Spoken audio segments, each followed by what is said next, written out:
Miles de personas hicieron clic, en casa, en clase, y en cuanto lo hicieron, fue demasiado tarde. No descargaron nada, no instalaron ningún archivo, solo abrieron una página web.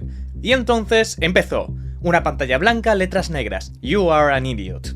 3 caras sonrientes mirándote, una risa que se repetía una y otra vez, como si se estuviera riendo en tu cara. No parecía peligroso, pero cuando intentabas cerrarlo, todo explotaba, cada clic abría más ventanas, cada intento de cerrar el navegador era inútil. Las ventanas se multiplicaban como si el ordenador estuviera poseído, el sistema se congelaba, el ratón dejaba de responder, y lo único que se escuchaba era esa risa. La página web no era solo una broma, era un virus que te atrapaba, te humillaba. Era una trampa pensada únicamente para burlarse de ti. Durante años circuló por internet como si fuera una especie de reto. Lo compartían por Messenger, por email, por foros, todo el mundo hablaba de ello, todo el mundo avisaba del peligro. Pero aún así, la gente seguía cayendo.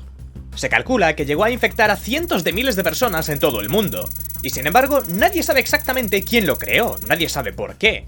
Una página que marcó a toda una generación, no por lo que hacía, sino por cómo lo hacía. Este es el misterio de You Are an Idiot. A principios de los 2000, Internet no se parecía en nada a lo que es hoy. No existían las redes sociales tal como las conocemos, no había wifi en la mayoría de las casas. La gente se conectaba con módems que hacían ruidos raros. Entrabas a la red con Internet Explorer 5 o 6. La mayoría de webs eran básicas, con fondos de colores chillones, texto mal alineado y botones que parecían sacados de Paint. Y aún así, todo parecía nuevo, infinito, lleno de posibilidades. Los chats de Yahoo, los foros, los blogs personales, todo era tan caótico como brillante. Todo el mundo publicaba lo que quería, sin filtros, sin normas claras. Era un terreno donde dominaba la curiosidad, pero también la ignorancia. No había filtros de contenido, no había sistemas de verificación, y los antivirus eran poco más que un icono en la esquina, nada más. Y en medio de todo eso, empezaron a aparecer los primeros virus. I Love You fue uno de los primeros en desatar el caos. Te llegaba un mensaje de alguno de tus contactos con este asunto, I Love You. La gente lo abría por curiosidad, por si era un mensaje secreto, por si lo decía en serio. Y al hacerlo, el virus se activaba. Borraba archivos, se copiaba solo, y este se enviaba automáticamente a todos tus contactos. En solo unos días, millones de ordenadores cayeron. Otro virus de este tipo fue Melissa. Te llegaba un mensaje con un documento de Word adjunto, pero al abrirlo se colaba dentro del sistema y empezaba a reenviarse a los primeros 50 contactos de tu correo. No solo saturaba todo, sino que convertía a tu propio ordenador en una especie de mensajero del virus. También estaban los troyanos. Se camuflaban como cosas normales, canciones, juegos piratas, fotos. Y cuando los abrías, dabas acceso a todo, a tus archivos, a tus contraseñas, a tu cámara. El miedo era real, pero todavía no se entendía del todo. Y en medio de todo ese ruido apareció algo diferente. Una página, un dominio, un mensaje tan simple que parecía una broma mal hecha, pero que acabó convirtiéndose en uno de los ataques más recordados de la época. No quería tu información bancaria, no quería instalarse para espiarte, ni siquiera intentaba pasar desapercibido. Solo aparecía en tu pantalla, te señalaba y se reía. Y lo peor de todo es que lo hacía sin que pudieras hacer nada para evitarlo. You Are an Idiot nació en una era donde los usuarios aún no sabían protegerse, donde nadie pensaba que una simple página web podía romperte el sistema. Fue la primera vez que mucha gente descubrió que no todo en internet era juego y diversión. Antes de que el mundo lo conociera como You Are an Idiot, este virus tenía otro nombre, se llamaba Office. Fue la primera forma reconocida del programa, y según los registros más antiguos apareció a principios de 2002. Pero aquí es donde las cosas se vuelven confusas, porque nadie sabe con certeza dónde apareció por primera vez. Algunos dicen que fue subido a una web que ya no existe, y cuando se intenta rastrear su rastro digital, lo único que se encuentra son contradicciones, nada está claro. Algunos usuarios de foros antiguos afirmaban que lo habían encontrado escondido en sitios para adultos, mal indexados o con nombres aleatorios. Lo único seguro es que nadie recuerda exactamente cómo llegó allí. Los pocos datos técnicos que sobreviven lo relacionan con el archivo Trojan JS/Office, una entrada documentada por algunos antivirus de la época. Pero incluso esa información es incompleta. Todo parece haber sido cubierto por una niebla imposible de despejar. Lo curioso es que la primera oleada del virus no funcionó, pasó casi desapercibida. El archivo estaba ahí, el código también. Pero faltaba una cosa: visibilidad. No fue hasta meses más tarde cuando reapareció, esta vez en un sitio diferente. Un dominio con un nombre más tentador, youdon'tknowwhoIam.org, tú no sabes quién soy. Y ahí es cuando el fenómeno toma forma, la primera prueba real del virus tal y como lo conocemos hoy. La página llevaba un script, y ese script era lo que marcaba la diferencia. Nada más entrar a la web, el archivo UR.swf se ejecutaba automáticamente, no pedía permiso, no preguntaba nada, directamente activaba la animación, texto blanco sobre fondo negro, una frase en Times New Roman, You are an idiot. Y 3 caras sonrientes, casi infantiles, que no dejaban de mirarte. Pero eso no era lo peor. Lo realmente peligroso era que la página no te dejaba salir. Cada vez que intentabas cerrarla, se abría de nuevo. Cada pestaña cerrada generaba varias nuevas. El navegador empezaba a llenarse de ventanas hasta bloquear completamente el sistema. Y todo eso sin descargar absolutamente nada. Era una trampa disfrazada de broma, un virus que no se escondía, te lo decía desde el principio. You are an idiot, eres un idiota. Y si decidías entrar, lo comprobabas por ti mismo. No se infiltraba en tus archivos, no necesitaba permisos de administrador, solo aprovechaba lo más básico de tu sistema, el navegador. Y en 2004, cuando millones de personas usaban Internet Explorer sin ningún tipo de protección, ese pequeño script se convirtió en una auténtica pesadilla. Lo que hacía que esta página fuera diferente no era su diseño ni su mensaje, era su comportamiento. Entrabas en la web y no pasaban ni 2 segundos, automáticamente se cargaba el archivo flash, y con él la pantalla entera quedaba atrapada. Pero lo verdaderamente importante estaba detrás, en el código. El pequeño script activaba lo que técnicamente se conoce como bucle infinito de ventanas emergentes. Cada vez que intentabas cerrar una, el código generaba nuevas ventanas, 6 por cada clic. Cada ventana nueva rebotaba por la pantalla, y no se detenía.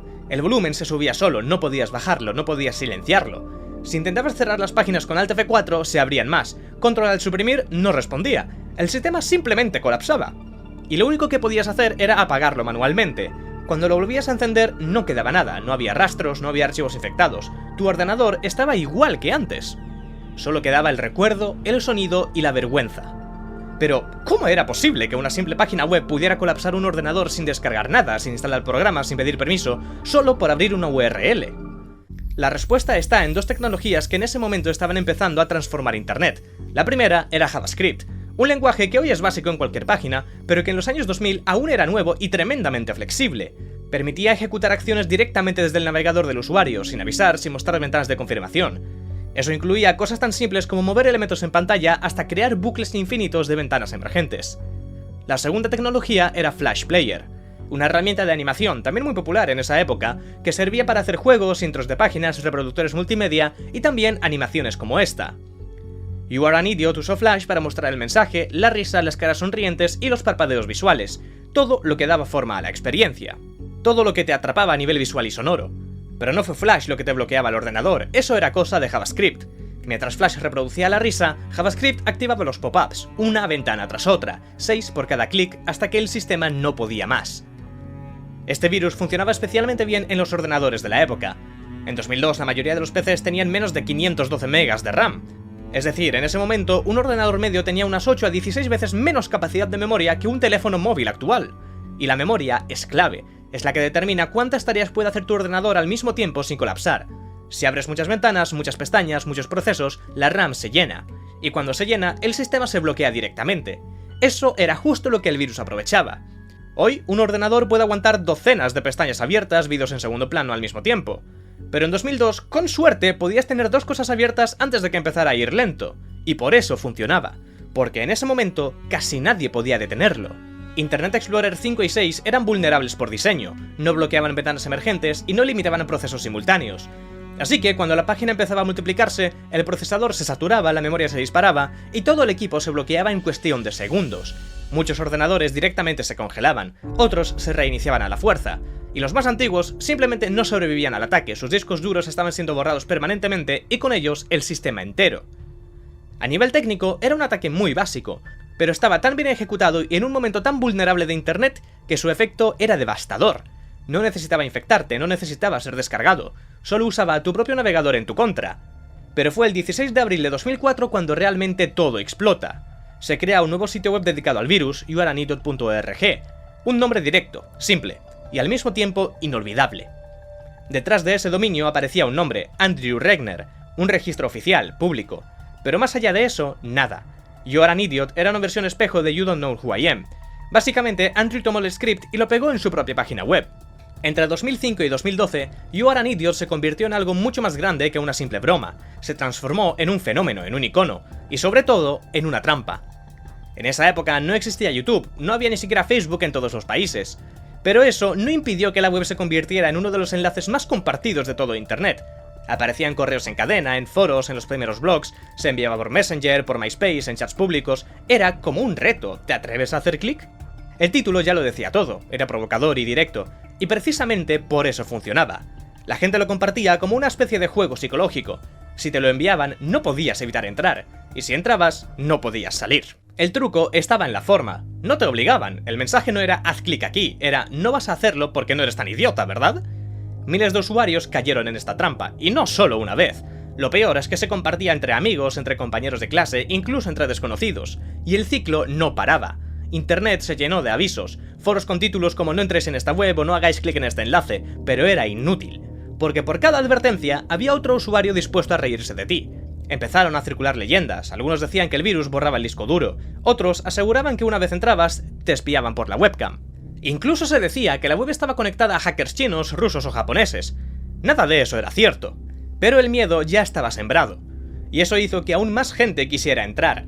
Se convirtió en un fenómeno tan popular que empezaron a aparecer vídeos y memes. Apareció en creepypastas, en videojuegos, en referencias ocultas dentro de foros, era parte de la cultura de internet.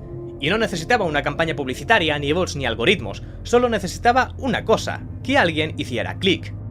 You Are an Idiot fue una de las bromas más virales, molestas y conocidas de la historia de internet, y sin embargo, nadie sabe con certeza quién la creó. Las teorías no dejaron de circular, algunos creen que todo fue obra de un troll solitario, otros apuntan a grupos de foros antiguos como 2channel donde se decía que el archivo Flash original había aparecido antes en japonés. Incluso hay personas que aseguran que el autor se hacía llamar Daki, un nombre que aparece en versiones antiguas del archivo SWF. Andrew Regner es la única persona que aparece en los registros oficiales del dominio youareanidiot.org. Lo registró en 2004 y ya está. No hay fotos suyas, no hay publicaciones, no hay actividad asociada al virus más allá del hecho de haber registrado el dominio. Pero hay algo que nunca ha terminado de encajar.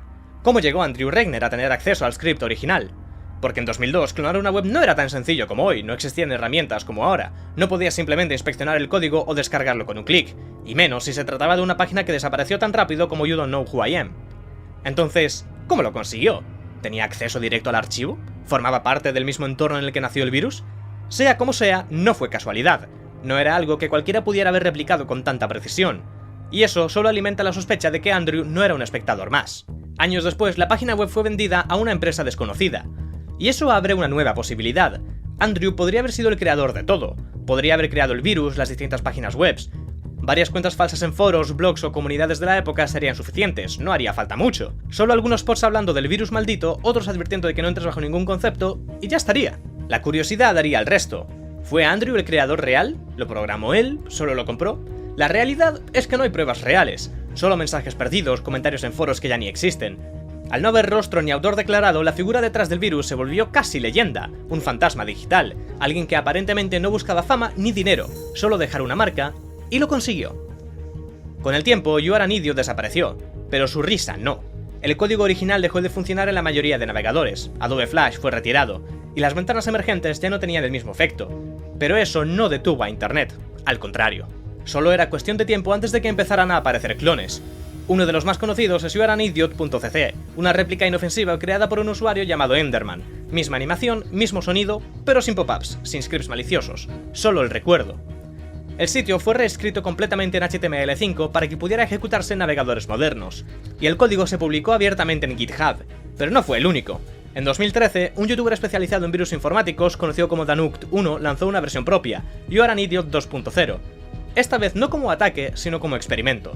Quería demostrar que con las herramientas adecuadas era posible recrear el mismo efecto que años atrás había colapsado millones de ordenadores. Y lo consiguió. El proyecto empezó a funcionar en navegadores actuales, una réplica fiel, pero segura. También se distribuyeron versiones del virus como archivos ejecutables, algunos disfrazados de documentos de Word. En algunos casos los clones eran más peligrosos, keyloggers, backdoors, troyanos reales que no solo molestaban, sino que robaban datos o controlaban el sistema en segundo plano.